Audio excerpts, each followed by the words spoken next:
Hi అండి, welcome to tasty house. ఈరోజు మన ఛానల్లో రెసిపీ ఆరోగ్యకరమైన అటుకుల లడ్డు అండి. చేసుకోవడం చాలా సింపుల్ అనమాట.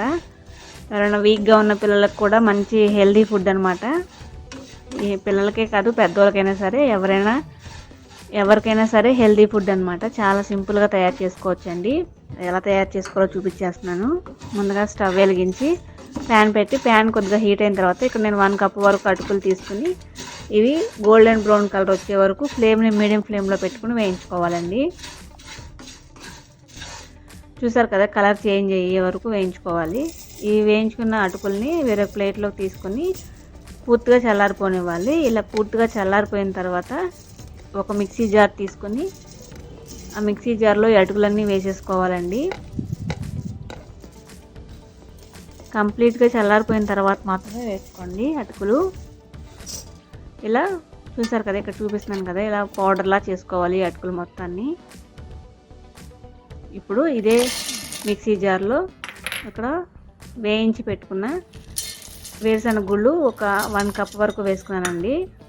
దీనిలో అలాగే పుట్నాలు కూడా ఒక 1/2 కప్ వరకు వేసుకున్నాను. ఇవి కూడా ఇలా కొద్దిగా బరకగా ఉండేలాగా మిక్సీ పెట్టుకోవాలి.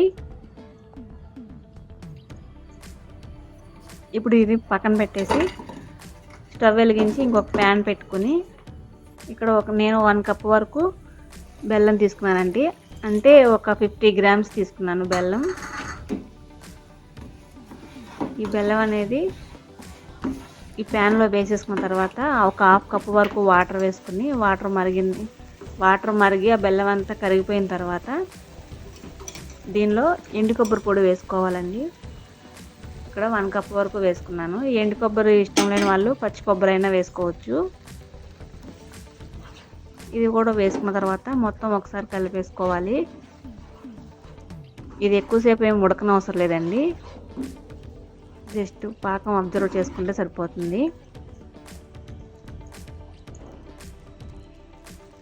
చూసారు కదా, ఇప్పుడు దీనిలో 2 టేబుల్ స్పూన్ల వరకు యాలకుల పొడి వేసుకోవాలండి. యాలకుల పొడి వేసుకున్న తర్వాత మంచి ఫ్లేవర్ అయితే వస్తుంది.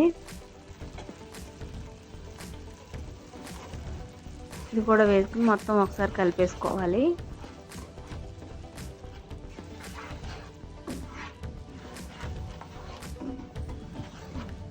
ఇప్పుడు ఫ్లేమ్ని మీడియం ఫ్లేమ్లో పెట్టుకోవాలండి.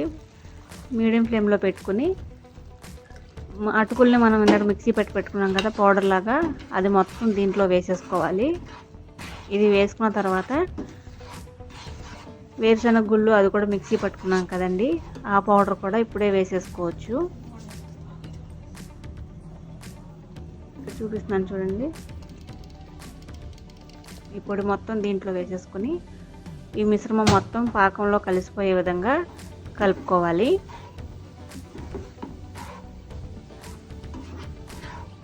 ఇది ఉడకవసరం లేదండి, పాకంలో జస్ట్ పాకం అంతా అబ్జర్వ్ చేసుకుంటే ఈ పిండి సరిపోతుంది. లడ్డు చేసుకోవడానికి వీలుగా కలుపుకోవాలి.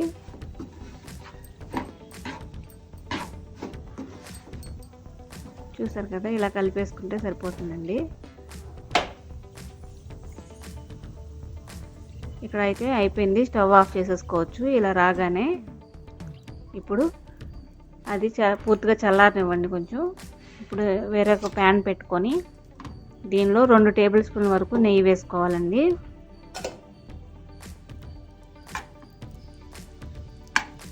నెయ్యి కూడా వేడైన తర్వాత ఫ్లేమ్ మాత్రం మీడియం ఫ్లేమ్లో పెట్టుకోనండి. డ్రై ఫ్రూట్స్ వేయించుకుంటాం కాబట్టి నెయ్యి బాగా వేగితే డ్రై ఫ్రూట్స్ వేయగానే మాడిపోతాయి. కాబట్టి ఫ్లేమ్ మాత్రం మీడియం ఫ్లేమ్లో పెట్టేసుకోవాలి, సిమ్లో పెట్టేసుకోండి. ఇక్కడ నేను జీడిపప్పు బాదం పప్పు వేసుకుని వేయించుకుంటున్నానండి. కొద్దిగా కలర్ చేంజ్ అయ్యే వరకు వేయించుకుంటే సరిపోతుంది. 2 నిమిషాల కంటే ఎక్కువ వేగ వస్తుందండి, ఎక్కువ టైం పడుతుంది కాబట్టి. ఇప్పుడు ఇలా వేయించుకున్న ఈ డ్రై ఫ్రూట్స్ అన్నీ కూడా ఇందాక మనం కలిపి పెట్టుకున్నాం కదా ఈ మిశ్రమంలో యాడ్ చేసేసుకోవాలి.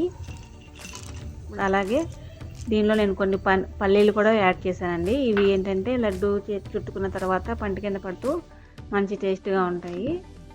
ఇప్పుడు ఈ మిశ్రమాన్ని ఉండలుగా చేసుకోవాలండి. ఇలా కొద్దిగా చల్లారి గోరువెచ్చగా ఉన్నప్పుడు ఇలా ఉండలు చేసేసుకోవాలి.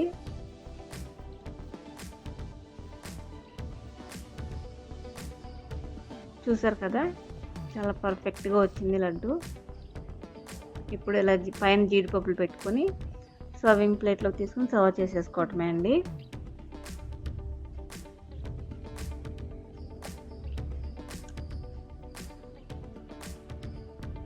ఇంతే అండి, చాలా సింపుల్గా. చూసారు కదా, సర్వింగ్ బౌల్లో తీసుకుని సర్వ్ చేసేసుకోండి.